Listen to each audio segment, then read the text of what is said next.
Otorita Ibu Kota Nusantara atau IKN Nusantara bekerja sama dengan Kamar Dagang dan Industri Kadin Indonesia pada pekan ini akan menyelenggarakan jajak pasar market sounding untuk mempromosikan berbagai potensi investasi di IKN serta mendengarkan berbagai aspirasi dari investor.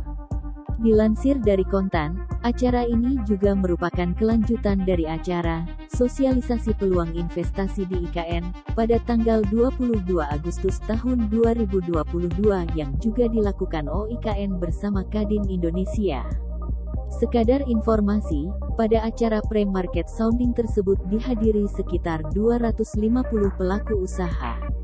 Koordinator Tim Informasi dan Komunikasi Tim Transisi IKN Sidik Pramono menyampaikan, kegiatan jajak pasar pada pekan ini rencananya juga akan dihadiri oleh Presiden Joko Widodo yang menjadi tamu kehormatan sekaligus narasumber utama. Hal ini dilakukan untuk mengoptimalkan keterlibatan pelaku usaha dalam pembangunan IKN, termasuk terkait dengan target tahun 2024 berupa terbentuknya ekosistem wilayah inti pusat pemerintahan, kata Sidik dalam keterangan tertulis, Senin 17/10.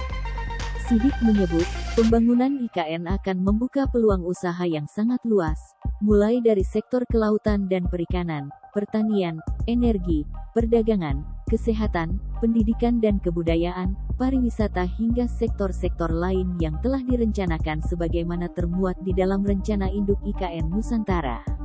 Pemerintah juga akan memberikan fasilitas pemberian perizinan berusaha, kemudahan berusaha, dan fasilitas penanaman modal sejalan dengan posisi IKN sebagai proyek yang memiliki nilai strategis bagi perekonomian nasional. Selain market sounding, penawaran investasi di IKN Nusantara juga dilakukan Kementerian Investasi, Badan Koordinasi Penanaman Modal atau BKPM. Pada kegiatan tersebut, terdapat sejumlah narasumber yang akan hadir sebagai pembicara, yaitu Kepala Otorita Ibu Kota Nusantara IKN Bambang Susantono MCP, MSCE, PhD dan Deputi Bidang Promosi Penanaman Modal Kementerian Investasi BKPM Nurul Ikhwan, MM. Pembahasan pada webinar akan difokuskan pada peran IKN Nusantara terhadap perekonomian Indonesia, baik di masa kini maupun masa depan.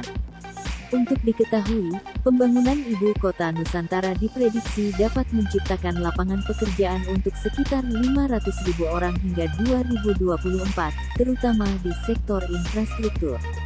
Oleh karena itu, keberadaan IKN yang saat ini tengah dibangun diharapkan dapat menjadi penggerak ekonomi Indonesia. Selain itu, IKN Nusantara juga dinilai bisa mendorong percepatan pertumbuhan ekonomi nasional melalui 6 klaster ekonomi dan 2 klaster pendukung. Di antaranya industri teknologi bersih, farmasi terintegrasi, industri pertanian berkelanjutan, ekowisata, bahan kimia dan produk kimia, serta energi rendah karbon. Tak sampai di situ, IKN juga diprediksi dapat mengembangkan ekonomi regional 4 hingga 5 kali lipat dan menciptakan sekitar 4,3-4,8 juta lapangan pekerjaan di Kalimantan Timur Kaltim pada 2045. Terima kasih sudah nonton, jangan lupa like, subscribe, dan share ya!